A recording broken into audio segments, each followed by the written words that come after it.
திருப்பூரில் தனியார் பேருந்துகள் போட்டி போட்டுக் கொண்டு சென்றதால் ஏற்பட்ட விபத்து பயணிகள் மத்தியில் அச்சத்தை ஏற்படுத்தியுள்ளது. திருப்பூர் மாநகரில் தனியார் பேருந்துகளிடையே யார் முந்திச் செல்வது என்ற போட்டி நடைபெற்று வருவதாக கூறப்படுகிறது.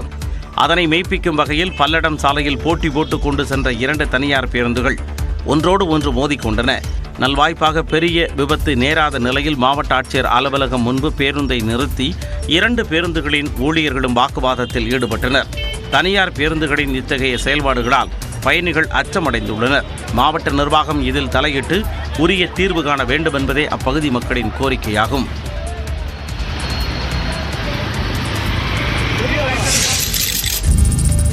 தமிழ்நாட்டின் 4 மாவட்டங்களில் நாளை மிக கனமழை பெய்யக்கூடும் என வானிலை ஆய்வு மையம் ஆரஞ்ச் அலர்ட் வழங்கியுள்ளது. தெற்கு அந்தமான் கடல் பகுதியில் நிலவும் வளிமண்டல கீழடுக்கு சுழற்சி இன்று காற்றழுத்த தாழ்வு பகுதியாக வலுப்பெறக்கூடும் எனவும் இது அடுத்த 2 நாட்களில் தமிழ்நாட்டை நோக்கி நகரக்கூடும் எனவும் வானிலை ஆய்வு மையம் தெரிவித்துள்ளது. இதனால் தமிழ்நாடு மற்றும் புதுச்சேரியில் இன்று மிதமான மழை நீடிக்க வாய்ப்புள்ளதாக குறிப்பிட்டுள்ளது. நாகை, திருவாரூர், மயிலாடுதுறை மற்றும் கடலூர் மாவட்டங்களில் நாளை மிக கனமழை பெய்யக்கூடும் என ஆரஞ்ச் அலர்ட் வழங்கியுள்ளது. தஞ்சாவூர், அரியலூர், பெரம்பலூர், புதுக்கோட்டை ஆகிய மாவட்டங்களிலும் திருச்சி, கள்ளக்குறிச்சி, விழுப்புரம், செங்கல்பட்டு ஆகிய மாவட்டங்களிலும் நாளை கனமழை பெய்ய வாய்ப்புள்ளதாகவும் கூறியுள்ளது. இதேபோல நாளை மறுநாள் கடலூர் மற்றும் விழுப்புரம் மாவட்டங்களிலும் புதுச்சேரியிலும் மிக கனமழை பெய்யக்கூடும் என தெரிவித்துள்ளது.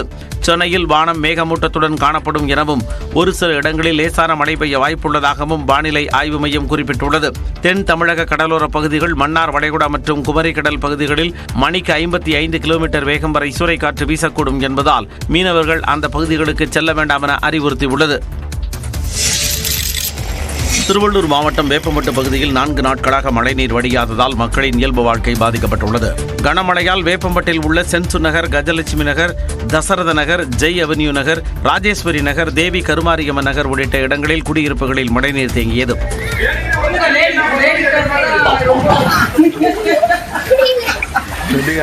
மழைநீருடன் கழிவுநீரும் சேர்ந்து 4 நாட்களாக தேங்கி நிற்பதால் சுகாதார சீர்கேடு ஏற்பட்டுள்ளதாக மக்கள் புகார் தெரிவித்தனர். இறங்கவே முடியல. அதுவும் கொஞ்சம் பரவாயில்ல. இதுக்கு முன்னாடி ரொம்ப அதிகமா இருக்கு.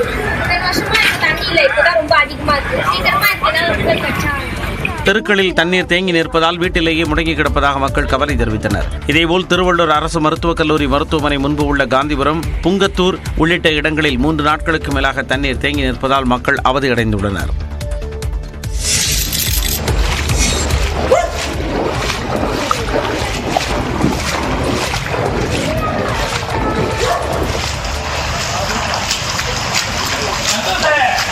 மதுரையில் கிருதுமால் ஆற்றில் தூர்வாராததால் மழைநீர் வெளியேற வழியின்றி பொன்மேனி பகுதியில் குடியிருப்புகளை தண்ணீர் சூழ்ந்தது. தொடர் மழையால் மதுரை மாவட்டத்தில் உள்ள கிருதுமால் ஆற்றில் தண்ணீர் பெருக்கெடுத்து ஓடுகிறது.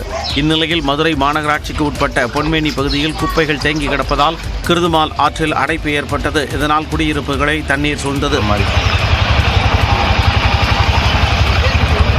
இதேபோல விளை நிலங்களுக்குள் தண்ணீர் புகுந்ததால் வாழைத்தோப்புகள் தண்ணீரில் மிதக்கின்றன. கிருதுமால் ஆற்றில் முறையாக தூர்வாரி பராமரிக்காததை பாதிப்புக்கு காரணம் என பொன்மேனி பகுதி மக்கள் குற்றம் சாட்டினர். இதையடுத்து கால்வாயை தூர்வாரி தண்ணீரை வெளியேற்றும் பணியில் மதுரை மாநகராட்சி ஊழியர்கள் ஈடுபட்டனர்.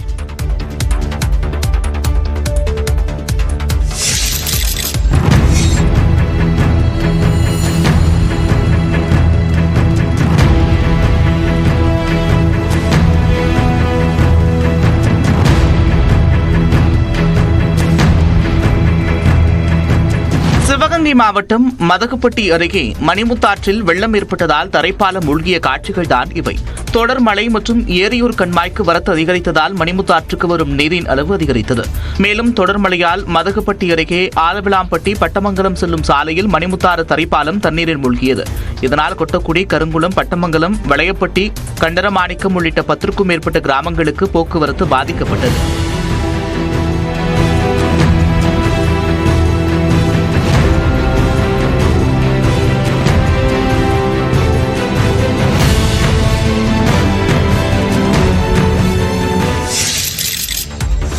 தூத்துக்குடியில் போஸ்டல் டெலிகிராம் காலனி பகுதியில் மழைநீர் தேங்கியதால் மக்கள் கடும் அவதிக்குள்ளாகினர். தூத்துக்குடி மாநகர பகுதிகளில் கடந்த 2 நாட்களாக பலத்த மழை பெய்தது. இதன் காரணமாக மாவட்ட ஆட்சியர் அலுவலகம் அருகே உள்ள செங்குளம் நிரம்பி உபரி நீர் மாவட்ட ஆட்சியர் அலுவலக வளாகத்திற்குள் புகுந்தது. தேங்கிய மழைநீரில் நாய் ஒன்று செத்து மிதந்ததால் அந்த பகுதியில் துர்நாற்றம் வீசியது.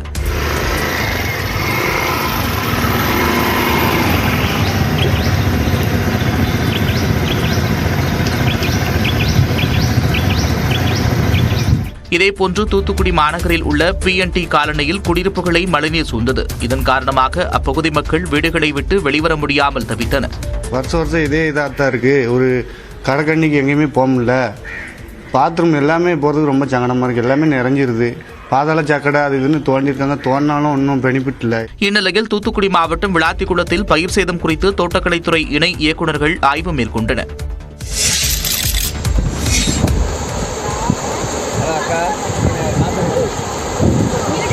சிவகங்கை மாவட்டம் தேவகோட்டை அருகே தரைப்பாலம் வெள்ளத்தில் மூழ்கிய நிலையில் மக்கள் ஆபத்தான பயணத்தை மேற்கொண்டனர். விருச்சுடி ஆற்றில் ஏற்பட்ட வெள்ளப்பெருக்கால் திருவம்பாத்தூர் மற்றும் உடையார்குளம் இடையே உள்ள தரைப்பாலத்தை மூழ்கடித்து தண்ணீர் பாய்கிறது. இதனால் உடையார்குளம், அழியாப்புலி, சும்பிவுலி ஆகிய கிராமங்களுக்கு போக்குவரத்து துண்டிக்கப்பட்டது.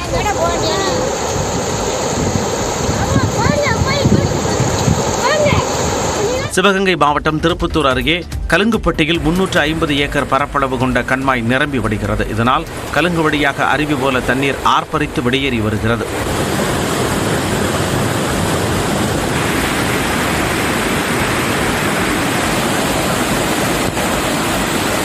கண்மாயில் இருந்து வெளியேறும் நீர் மணிமுத்தாற்றில் வெள்ளமாக பாய்கிறது. இதனிடையே மணிமுத்தாற்றில் ஏற்பட்ட வெள்ளப்பெருக்கால் தேவகோட்டை அருகே சருகணி, மாரிச்சான்பட்டி இடையே உள்ள தரைப்பாலம் மூழ்கியதால் போக்குவரத்து தடை செய்யப்பட்டது. தொடர் கனமழையால் தஞ்சாவூர், திருவாரூர், ராமநாதபுரத்தில் நெற்பயிர்கள் நீரில் மூழ்கின.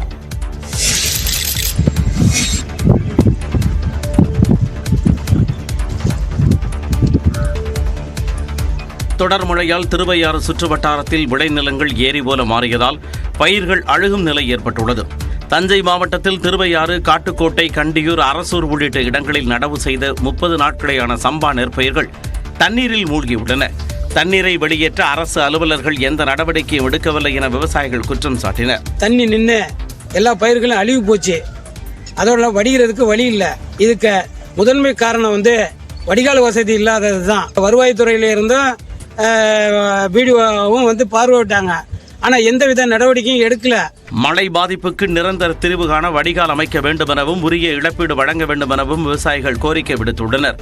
இதேபோல திருவாரூர் மாவட்டம் கொரடாச்சேரி அருகே நடவு செய்து 60 நாட்களான சம்பா நெற்பயிர்கள் மழைநீரில் மூழ்கியுள்ளன. இன்னும் 10 நாளாக அப்ப இது ஒன்றும் இல்லாமல் போயிடும்.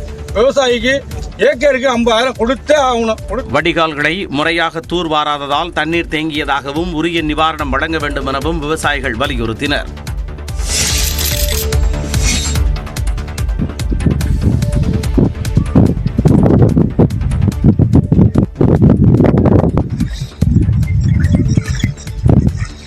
காட்டாற்று வெள்ளம் விளைநிலங்களில் பாய்ந்ததால் ராமநாதபுரம் மாவட்டம் கமுதி அருகே 1800 ஏக்கரில் பயிர்கள் பாதிக்கப்பட்டுள்ளன. கஞ்சம்பட்டி ஓடையில் உடைப்பு ஏற்பட்டு வெள்ளப்பெருக்கு ஏற்பட்டதால் கமுதி அருகே உள்ள கோரப்பள்ளம், ராமசாமிப்பட்டி, நீராவி உள்ளிட்ட கிராமங்களிலும் கடலாடி வட்டத்தில் உள்ள நல்லாம்பட்டி, வாழம்பட்டி, ராமலிங்காபுரம் உள்ளிட்ட 20க்கும் மேற்பட்ட கிராமங்களிலும் சாகுபடி செய்துள்ள தக்காளி, வாழை, வெங்காயம், உளுந்து, சோளம் உள்ளிட்ட பயிர்கள் தண்ணீரில் மூழ்கியுள்ளன. 3 நாட்களாக தண்ணீர் வடியாததால் பயிர்கள் அழுகத் தொடங்கியுள்ளதாக விவசாயிகள் கலக்கமடைந்துள்ளனர். காஞ்சி போன கம்மா பார்த்தீங்கன்னா ஒரே நாள் நைட்டில் பூராமே மருகா உடலாம் ஆகிப்போச்சு. மிளகாய் சாகுபடி பண்ணது பூராமே முங்கிருச்சு. அந்த அளவுக்கு பயங்கரமான மழை பெஞ்சிருச்சு. அதே மாதிரி வாழை, தக்காளிலாம் நம்மளுக்கு டெய்லி ஒரு 500 கிலோ 1000 கிலோ வந்துகிட்டு இருந்துச்சு. முற்றிலுமாக அது பூரா பெத்தம் பறிக்க ஆரம்பிச்சோம். அதுக்குள்ளே துப்புரா போயிடுச்சு. இதேபோல தூத்துக்குடி மாவட்டம் விளாத்திக்குளம் அருகே ராமச்சந்திராபுரம், சுப்பையாபுரம், லட்சுமிபுரம், முத்தையாபுரம் உள்ளிட்ட கிராமங்களில் 6000 ஏக்கரில் பயிரிடப்பட்டிருந்த மிளகாய், மல்லி, வெங்காயம், உளுந்து, மக்காச்சோளம் உள்ளிட்ட பயிர்கள் வீணாகிவிட்டதாக விவசாயிகள் வேதனை தெரிவித்துள்ளனர். உரிய இழப்பீடு வழங்க வேண்டும் எனவும் விவசாயிகள் வலியுறுத்தியுள்ளனர்.